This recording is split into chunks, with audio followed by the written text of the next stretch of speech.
Hello friends, कैसे हैं आप लोग। I hope all of you are doing well.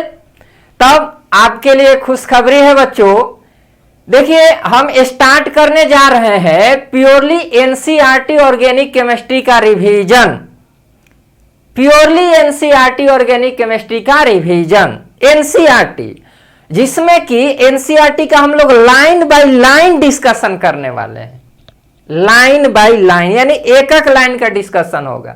इससे फायदा क्या होगा कि आपका रिवीजन हो जाएगा कंप्लीटली एनसीईआरटी। पहले ऑर्गेनिक पढ़ा दिया गया है, पूरा ऑर्गेनिक तो लगभग पढ़ा ही दिया गया है टारगेट बैच में।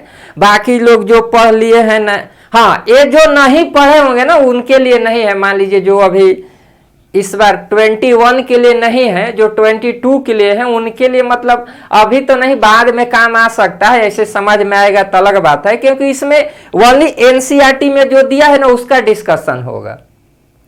तो एनसीईआरटी का लाइन बाय लाइन डिस्कशन, यानी अब आपका रिवीजन करने का टेंशन नहीं लेना है ऑर्गेनिक का। ऑर्गेनिक मेरे साथ रहिए, आपका ऑर्गेनिक नीट का एग्जाम से पहले लाइन बाय लाइन रिवीजन हो जाएगा।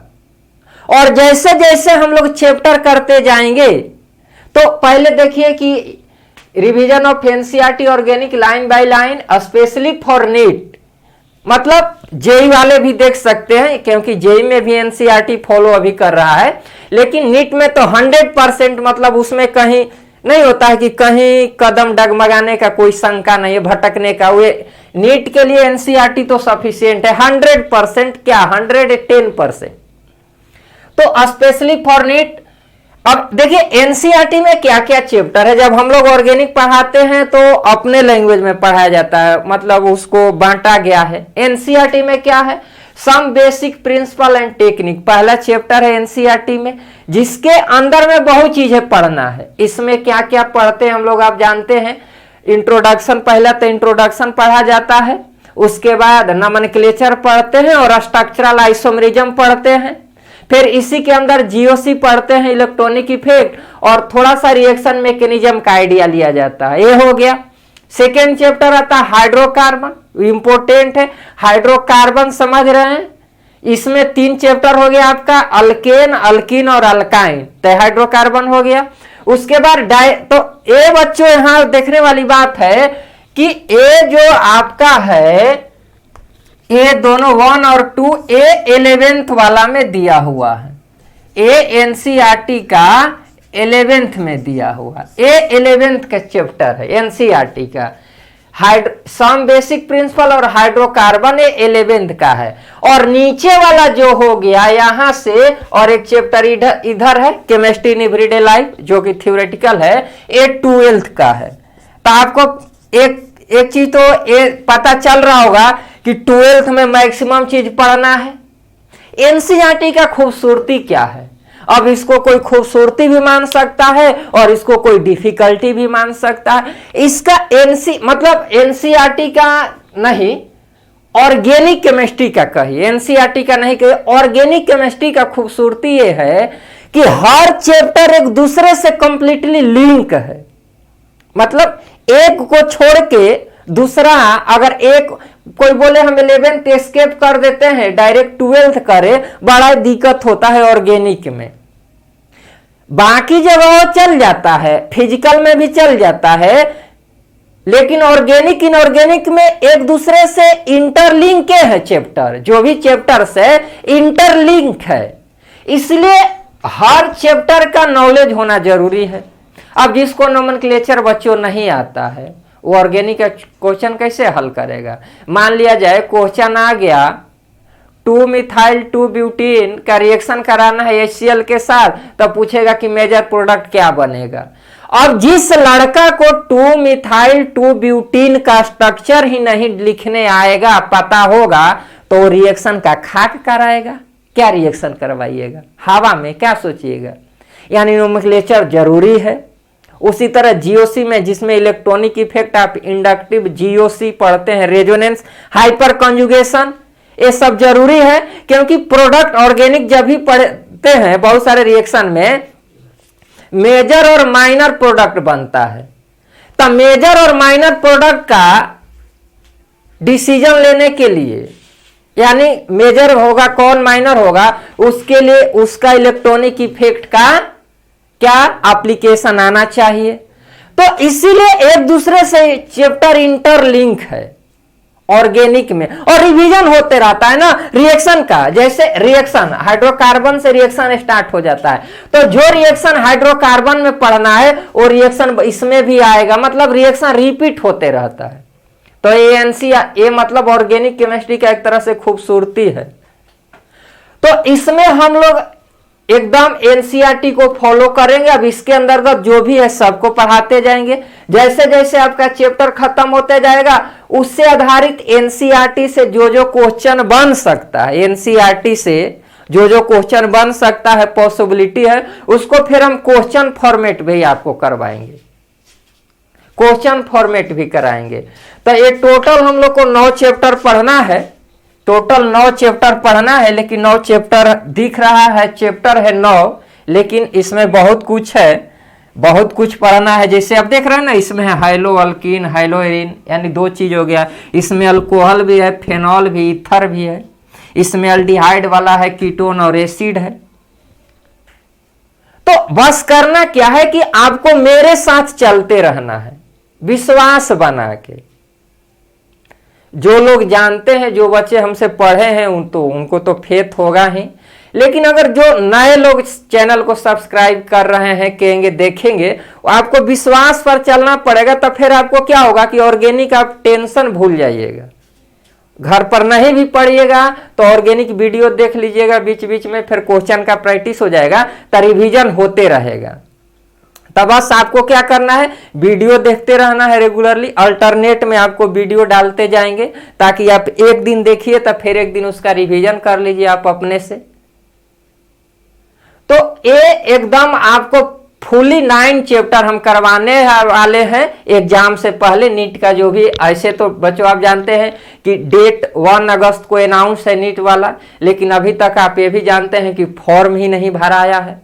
तब बताइए, फॉर्म ही नहीं भराया है तो मैक्सिमम चांस है कि एग्जाम कुछ डिले हो, करस्पॉन्ड मतलब उसको भी पोस्टपोन कर दे कुछ आगे। तो हमको जहां तक उम्मीद है कि कुछ आगे बढ़ना ही बढ़ना है, क्योंकि अभी फॉर्म भी फिलअप नहीं हुआ है, तो आप भी समझ सकते हैं। लेकिन पढ़ाई तो रुकना नहीं चाहिए।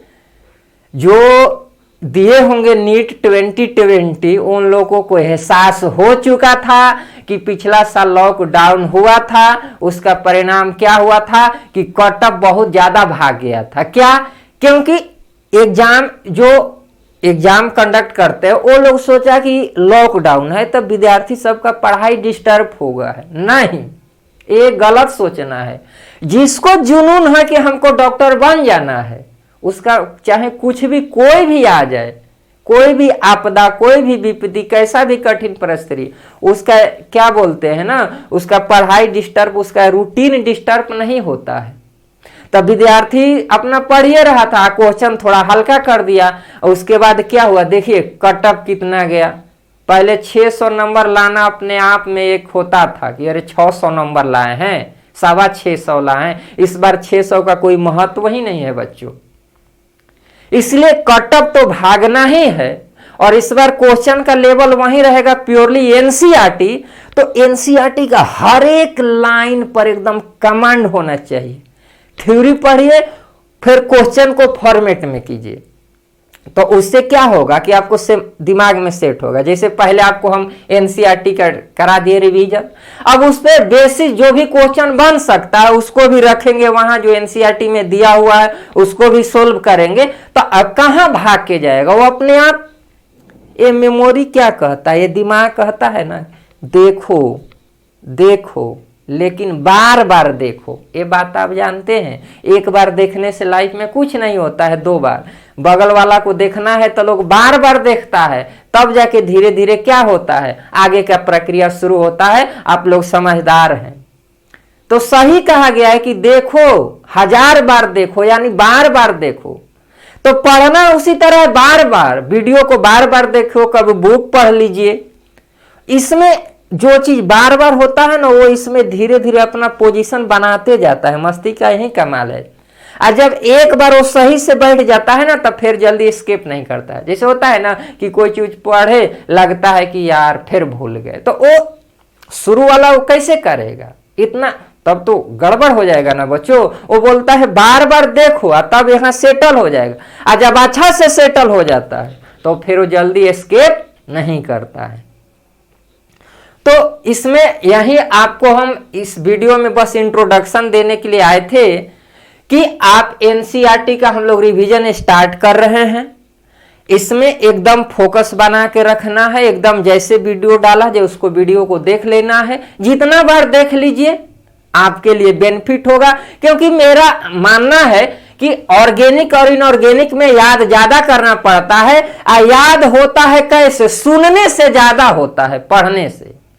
आप बुक पढ़िएगा, ठीक है, बुक जल्दी पढ़ लीजिएगा समझ, लेकिन याद सुनने से ज्यादा होगा। जब सामने वाला हिट करता है ना तो आपके दिमाग में एकदम जाके बैठता है। बातें सुना हुआ, नानी दादी का बचपन का कहानियां सुनाए हुई आज भी याद रहता है। तो सुना हुआ चीज ज्यादा याद होता है। तो ऑर्गेनिक और इनऑर्गेनिक, बायोलॉजी, ये सब सुनने का चीज है। सुनना भी इसमें जरूरी है, क्योंकि आप कतनो पढ़ लीजिए, सुनने का इफेक्ट एक अलग है, सुनने का इफेक्ट ही अलग है, इसीलिए लोग तो सुनाता है। ऑर्गेनिक अभी स्टार्ट कर रहे हैं, यदि समय मिला तो इनऑर्गेनिक भी लेकर आएंगे, लेकिन फिलहाल ऑर्गेनिक है। आज जो जैसे रेगुलर चल रहा था उधर से हमारा चैप्टर वो तो चल ही रहा है। जो भी अब पीरियोडिक टेबल भी आपको सामने जाने वाला है, एटॉमिक स्ट्रक्चर का हाफ पार्ट आपको पढ़ा दिए हैं। अब पीरियोडिक टेबल का वीडियो जाएगा, वो तो अपना रेगुलरली जाएगा, वो सब दे सकते हैं। 11th वाला, 2020 वाला, 21 वाला, 22 जो भी। लेकिन ए भाई स्पेशली नीट के लिए 2021 जेई वाले देख सकते हैं, क्योंकि भाई एनसीईआरटी पर तो ऐसे नहीं बोलता है, एकदम मुट्ठी में होना चाहिए। एनसीईआरटी जिसको मुट्ठी में है ना, उसको जेई मेन और नीट क्वालिफाई करने से कोई नहीं रोक सकता है। एनसीईआरटी में कम चीज है नहीं, मुट्ठी समझते हैं ना, एकदम ग्रिप होना चाहिए, एकदम बंद गया तो खुलाने के लिए फोर्स लगना चाहिए। तो ठीक है बच्चों, इसमें बस यही आपको अगले क्लास से इसका लेक्चर मिलने लगेगा। अब फिर वही बात, अगर पसंद आए तो थोड़ा लेक्चर को आप शेयर किया करें, सब्सक्राइब चैनल को करें और लाइक करना नहीं भूले। तब तक के लिए बाय।